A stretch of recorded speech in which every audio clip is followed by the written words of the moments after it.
വിവാദങ്ങൾ തുടരുന്നതിനിടെ നയൻതാരയുടെ ബിയോണ്ട് ദി ഫെയറി ടെയിൽ നെറ്റ്ഫ്ലിക്സിലൂടെ സ്ട്രീമിംഗ് ആരംഭിച്ചു. ഏറെ നാളത്തെ കാത്തിരിപ്പിനൊടുവിലാണ് തെന്നിന്ത്യൻ താരസുന്ദരി നയൻതാരയുടെ വിവാഹ ഡോക്യുമെന്ററി സ്ട്രീമിംഗ് ആരംഭിച്ചത്. നയൻതാരയുടെ ജന്മദിനത്തിലാണ് വീഡിയോ പുറത്തിറക്കിയിരിക്കുന്നത്. ഗൗതം വാസുദേവ് മേനോനാണ് ഡോക്യുമെന്ററി സംവിധാനം ചെയ്തത്.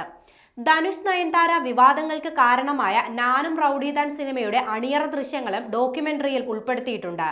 സിനിമയുടെ സെറ്റിൽ വിഘ്നേഷ് താരങ്ങൾക്ക് നിർദ്ദേശം നൽകുന്നതും നയൻതാരയോട് സംസാരിക്കുന്നതും കാണാനാകും. തന്റെ സ്വകാര്യ ജീവിതത്തെക്കുറിച്ച് അങ്ങനെ തുറന്നു പറയാത്ത വ്യക്തിയാണ് നയൻതാര. അതെല്ലാം ഉൾക്കൊള്ളിച്ചുകൊണ്ടാണ് ഇപ്പോൾ ഡോക്യുമെന്ററി പുറത്തിറങ്ങിയിരിക്കുന്നത്.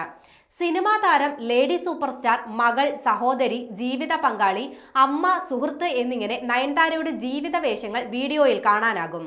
2022 വിഘ്നേഷ് ശിവനും നയൻതാരയും വിവാഹിതരായത്. 2015 റിലീസ് ചെയ്ത നാനും റൌഡിതാൻ എന്ന ചിത്രത്തിലാണ് വിഘ്നേഷും നയൻസും ഒന്നിച്ചത്. ഇവിടെ വെച്ചാണ് ഇരുവരും പ്രണയത്തിലാകുന്നത്. നയൻതാരയുടെയും വിഘ്നേഷ് ശിവന്റെയും വിവാഹം കഴിഞ്ഞ് 2 വർഷങ്ങൾക്കിപ്പുറമാണ് വിവാഹ വീഡിയോ പുറത്തു വന്നിരിക്കുന്നത്. അതേസമയം കഴിഞ്ഞ ദിവസം ധനുഷിനെതിരെ നയൻതാര പരസ്യമായി രംഗത്തെത്തിയിരുന്നു.